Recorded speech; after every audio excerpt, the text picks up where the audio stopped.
Hey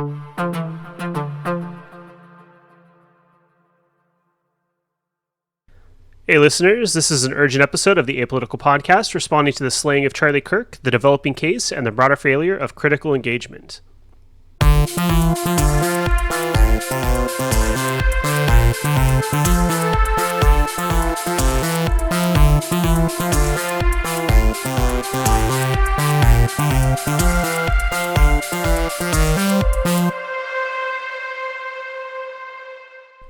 So for everybody who hasn't been following the news, Charlie Kirk has been slain at Utah Valley University.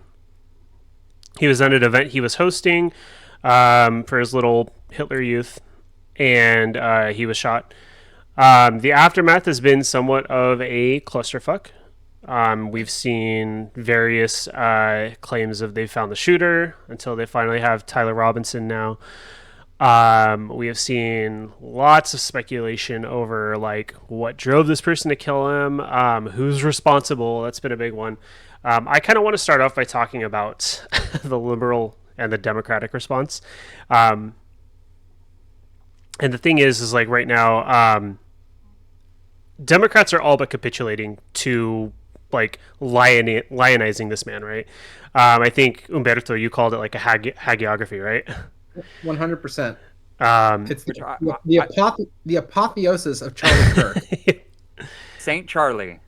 And so what you have going on right now is you have like all these Democrats, all these liberal pundits, kind of just like revering this man who was ultimately like a right-wing grifter. Like his entire political project was, like hate speech and stochastic terrorism dressed up as debate. And I kind of like, there's a couple cases I want to talk about. This is going to be a short episode, guys, but, I look at like Stephen King, that's the one that's irking me the most right now. Because Stephen King, Stephen King said what Charlie Kirk said. So just kind of told the truth. Right. And then, Twitter kind of melted down on him, right? Twitter, I should say. And then he apologized. And to me, that's like a glaring problem right now, right? Is we have basically anybody to the left of like Obama is basically tiptoeing to honor his legacy. And it's insane, right? The idea is that like if we're nice about this, if we give it the proper respect, if we recognize like, oh, he's the victim of violence and we have to condemn this, maybe the right will be nice to us. And I don't think that really holds up. I made my own video in the midst of all the Democratic responses, and I looked at all like a bunch of House of Representatives members. I looked at a bunch of senators. I looked at previous presidents like Obama and Clinton. And it's all just like they're reiterating the same point, right? Like, this is not a place for political violence. The U.S. is not a place for political violence. And there's just this liberal tendency to just capitulate to the right, to basically say like, hey guys, sorry your guy died. He was a really good guy, we promise. You have like Ezra Klein, who in his article, he opens up by saying that like Charlie Kirk did politics right. And I'm like, sorry, but like he lied for a living. He preached hate. He didn't practice good faith debate. Like he was basically there just to show how superior he was to like college students who don't have experience with debate or experience being like recorded. And it's upsetting because liberals are essentially creating this space where, or I should say not creating, but enabling this space. So you have the right who are insistent that like this is a declaration of war and that this is leftist violence. And then you have liberals saying like, whoa, hold on guys, we can be nice about this, instead of saying like, hey, no, that's not the case. He incited the violence and this is a natural outcome. And it's just baffling. You want to take it from here? I mean, it's baffling if you don't have a bigger view of where this politics lives, right? This sort of notion that there's this like sacred center, right, where that's devoid of political violence, where everything can be settled with debate. That's bullshit, right? But it's not bullshit if you've been raised with this idea that there's a happy mean to everything, right? And like the biggest question here is what constitutes political violence, right? Right. You have people like Newsom, or I think his was the most prominent one I saw, right? But like you have Newsom, you have Buttigieg, you have Obama saying like the U.S. is no place for political violence, no place for political violence, over and over and over again, as almost as if trying to convince themselves of that fact, right? When the reality is this place is soaked in political violence, right? It has been from its foundation. And it still is to this very day by its nature. Like the economic system that this country has perpetuated and exported abroad is one that is predicated on violence. Work or starve. Work or don't get health care. Work or die, right? That is the basic ethos of capitalism, stripped of all disguise, to put it bluntly. And I just find it insane that people are going around saying this is no place for political violence. Like, baby, like that's all we're about. Like, ask a Native American family how violent they think we are, if you can find one. Right. Ask a black family in Flint, Michigan, how violent this country is. And so there's this kind of almost naivete when it comes to politics in this country that, if you take a step back, I think is emblematic of a population that has been insulated in the imperial core, right? Because this sort of naive, this sort of like, this is no place for political, you never hear that kind of crap in Latin America or in Africa or Southeast Asia. No, absolutely not. You know why? Not because, they're more violent or whatever the hell the, Western chauvinists would say, but because that's been their lived experience. That has been their experience from a system dominated by the hegemonic power of the United States. But that has to be kept from the hegemonic population, lest they find out and have maybe a twinge of conscience, right? And if we look at like the history of the U.S., like we look at things like Martin Luther King Jr., do we not think his assassination was political violence? Do we not think, and even more recently, like Melissa Hortman, that's been coming up a lot. Yeah. Well, and so, what I'm left with is that there's two possibilities, right? The two possibilities are you have a narrowed conception of what political violence actually is, right? Which is the innocence angle, or you do not care when political violence is done to someone who's not white, right? Either's not a good look, babe. So, and it's like, I would say, like, there's like a sober, like, oh, like, we can't just call it as it is, It's like, well, we got to investigate their motives. And I feel like that's what's kind of happening with the shooter, even, is like everyone's trying to investigate their motives when we know that this is a symptom of a society, as you pointed out so well, that this is a society that was built on violence. People bemoaned after westward expansion, like the closure of the frontier. And now we see that in the modern day. Like, we need to go take Greenland. Like, it is a political violent project. Yep. I mean, but always has been, right? Like, that is the nature of colonialism, which, I mean, depending on your political inclinations, right? You just see that as a natural outgrowth of capitalism. But, we don't have to go there right now. I think it's worthwhile to really point out, like, I think Humberto and Nate did a great job introducing this, of that, like, even the future of the Democratic Party is emphasizing that there is no place in our political realm for political violence. And the day-to-day existence, mentioning whether it be like Flint, Michigan, all of these areas that have no autonomy, have no independent control of what is going on in their day-to-day life. That is what capitalist control enables and continues to prop up and excuse. It says it is a natural result of, rather than saying like, oh, this is neglect, this is abuse, this is violence.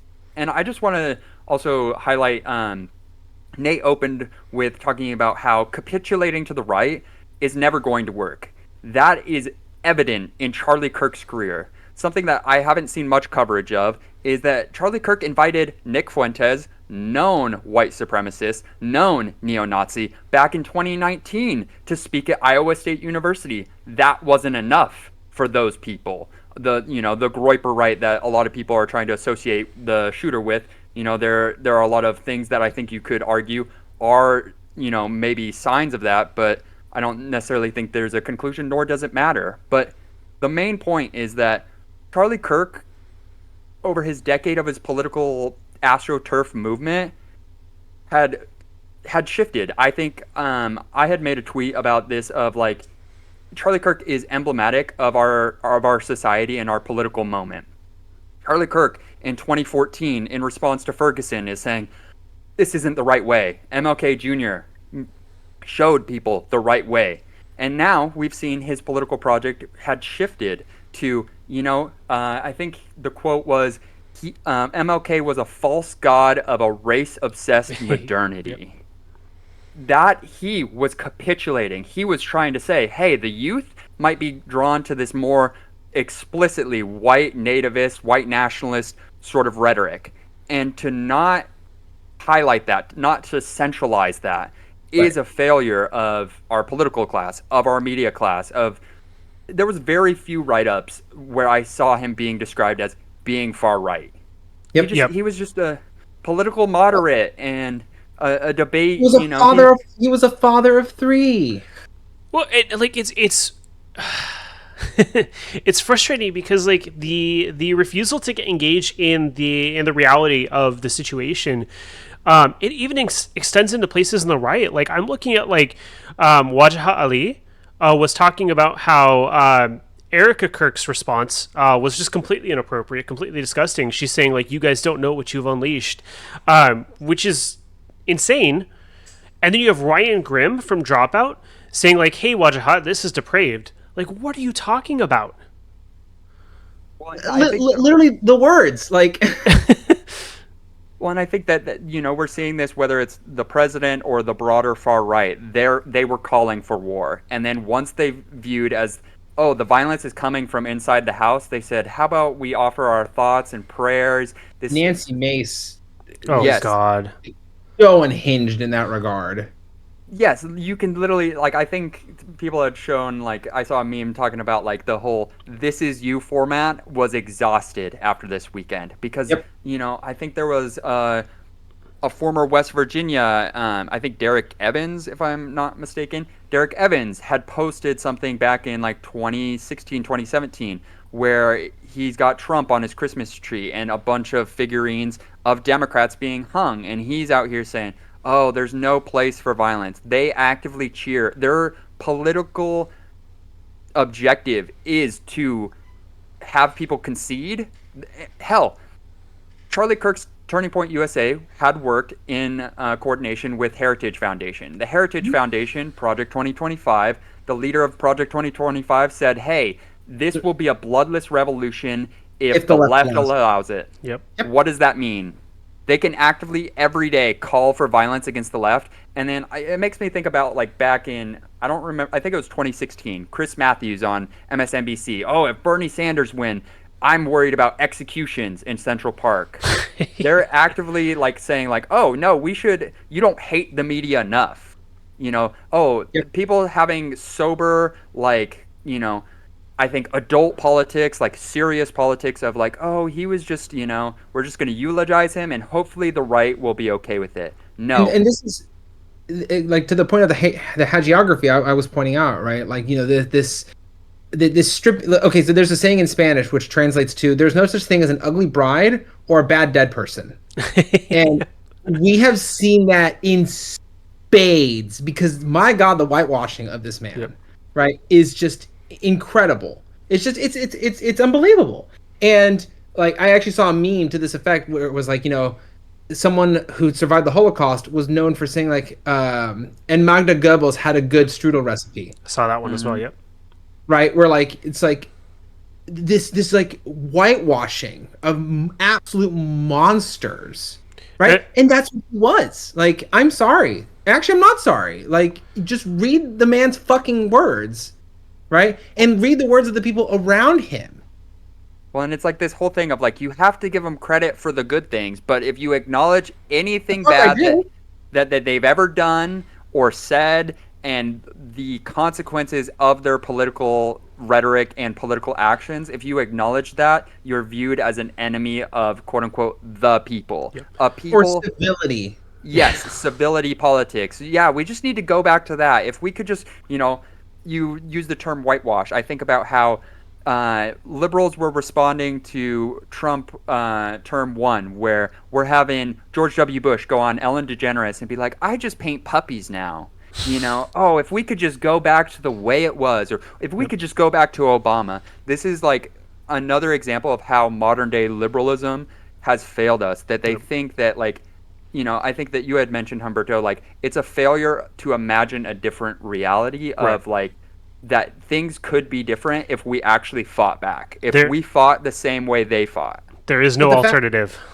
There is no, exactly. I was just thinking that earlier. The fact of the matter is, right, like the reason that Bush can go on Ellen DeGeneres, right? Ostensibly someone who he has nothing in common politically with, right? Because, she's a lesbian. He wanted to pass a constitutional amendment to ban gay marriage. One would assume. Right? One would assume. Right, or there's those famous pictures of Michelle Obama hugging Bush, and people are like, "Oh, blah, blah, blah." Right? It's because at the end of the day, these people have more in common with each other than with any of us. Right? It's, to quote George Carlin, it's a big club, and you ain't in it. You and I are not in the big club. And to continue from my other point, incidentally, it's the same club that they used to beat you over the head every day, telling you what to think and what to believe. No. That's how they keep us innocent. And then or stupid, depending on your point of view. And so you have the entire machine, right? So you have on the right, you have people that they're just waiting for any pretext. They've been doing this since the election now. They're looking for any reason for a civil war. We keep hearing it over and over and over again. And then you have the leftists, or not the leftists, you have the liberals, who are basically creating that space. They are enabling it. They're saying, well, hold on, guys, we'll appease you. And that's just never going to happen because the right will always find that pretext. And then that leaves everybody else on the chopping block. Anybody else who's critical of Charlie Kirk, anybody who wants to point out the violence here, they're now up for grabs, right?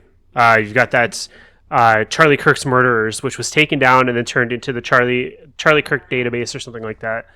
It's a whole fucking I want to touch on the George Carlin, it's a big club, we're not in it.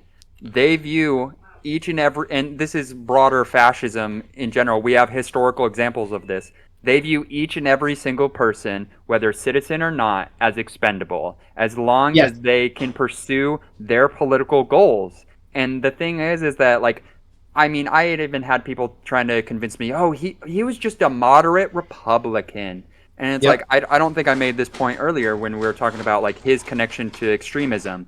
He co-hosted a podcast with known fascist agitator Jack Posobiec. He sent, I believe, 7 buses to January 6th. These are people that don't have any reservation for their political project. If they believe that they could blame something on a targeted group today, they would throw those people metaphorically and possibly literally under the bus. Right. Yes. I think one of the reasons that the right wing has freaked out so much, right, going back to that conception of political violence, right, is in some ways they what happened to Charlie Kirk, right, is just a microcosm of the same violence that people here in the U.S. and across the world have put up with for decades, right? But the thing is, right, someone like Charlie Kirk, the deal that is sold, right, especially to white men, is that it'll never happen to you. Right. Right? It'll never happen to you. So you can pop off and say whatever the fuck you want, right? You can go off and say, I think it's worth to have some gun deaths every year to have the Second Amendment, right? Because you'll never be one of the gun deaths. But this pierced that veil, right? And made them realize, oh shit, it could be me. Yep. Right? And so that is one of the reasons I think that subconsciously they're reacting the way they are, because they realize that this system does not give a fuck about them. Never did, right? And so the whole thing is like for Charlie Kirk, it's the unthinkable. Yes. But during COVID, 500,000 people. Oh well. Oops. At one point, it was a 9/11 every day. Yep. Yep. It's just a matter of what fits the narrative. Yep. Do you want to wrap us up, Magnus?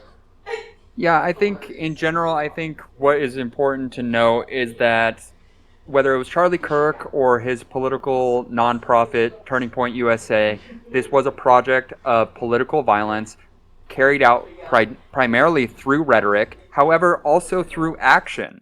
And these people that are followers, these people that are canonizing Charlie Kirk as some sort of saint for modern civil debate have lost the plot. They don't recognize what is going on around us. That, these people will... I mean, even before the election, I remember, prominent right-wingers like Tim Pool constantly saying, is this civil war? Civil war? The podcast class. And I think just to really emphasize that point of this hits so hard for them and they're afraid because Charlie Kirk was so close to Trump. Such a close ally, and we see that even Charlie Kirk is expendable. They ask, how do you feel about Charlie Kirk's death? He says, oh yeah, terrible. Unless he can use that as a club, as a cudgel against the left, it's like, well, but look at this beautiful ballroom we're building. And can't we just talk about the good things? Unless I want to, hate monger against the left. They did this. Them versus being like, I think I saw a lot of coverage over the weekend talking about they, them, and they know what it's programming their audience to see the next shooting, the next atrocity and we saw in the reaction to this immediately, like people were like, oh, is this a trans person? Is this a leftist? And despite evidence to the contrary, they don't care. They want to believe to justify their violent fantasies. Even when Melissa Hortman got killed, it was like, oh, it's an ally of Tim Walz. Tim Walz hired that guy. It's all about Paul Pelosi's attack. They were like his gay lover. Yep. And so at the end of the day, they will excuse all political violence as long as they are not the victims of it. And after a certain point, that outrage lasts for a news cycle. Mm-hmm. And they're back to the same old of, yeah, I'm just pushing people closer and closer to that edge to do something. Somebody should do something. But I'm not advocating for violence. I'm just freely speaking.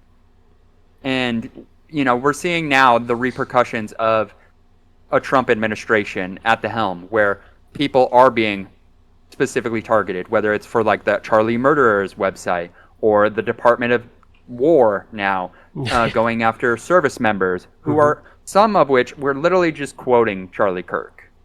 And that has been deemed unacceptable. How dare you say what he said? Yep. Yeah, exactly. And at a certain point, there will be something where you don't fall in line, and each and every one of us should recognize that machine of violence can turn against you on a whim. And it will excuse it day after day, year after year, campaign cycle after campaign cycle. And to not call it out as it is cowardice. Yep. The political establishment, the media establishment are cowards. They refuse to call it as it is, and they platform these people. I want to make this point very quickly. Jack Posobiec was platformed on CBS, which is now trying to acquire the Free Press, which is Barry Weiss's project, which me and Nate have talked about, has excused the genocide in Gaza, has said, oh, well, what about, the parents? The parents they look pretty fat. I don't know. Seems like they're greedy and they're just not feeding their children. CBS platformed Jack Posobiec as friend of Charlie Kirk. And this is the disillusionment of, and I think the devolvement of our political and media class to call it as it is. To call people, hey, this person openly advocates for fascism, and they're not afraid to say it. But if we call it a fascist, we don't want to be portrayed as like the left-wing media, right. the fake news, and they're gonna call it that way. It's gonna be called that way anyway. So have a spine, stand up, and don't capitulate to these losers, because nothing besides total victory will ever satisfy them. But to your point, is it cowardice or complicity, right? I think it's because both. at the end of perhaps, I mean, I think it's cowardice on the part of like the public facing elements of the media, right? I think it's complicity on the part of the editors' rooms, because at the end of the day, they answer to their private owners, right? This is a consequence of a privately owned media, right? The people who are in that big club, right? Yep. Or maybe they're not in the Absolutely. big club. Multimillionaires. Yeah, they have friends in the big club, right? And they know where their bread is buttered. Yep. And maybe one day I could be in the big club if I serve capital, if I serve this violent political project and don't call it as it is. Maybe I could, get an appointment in the next Trump administration, or I can be viewed as a quote unquote serious journalist. Right. Or I can get the next no bid contract. We're all just temporarily embarrassed millionaires. I hate it here. All right, guys, stay safe. Don't capitulate. Absolutely. Analyze, and deconstruct power. Always. I do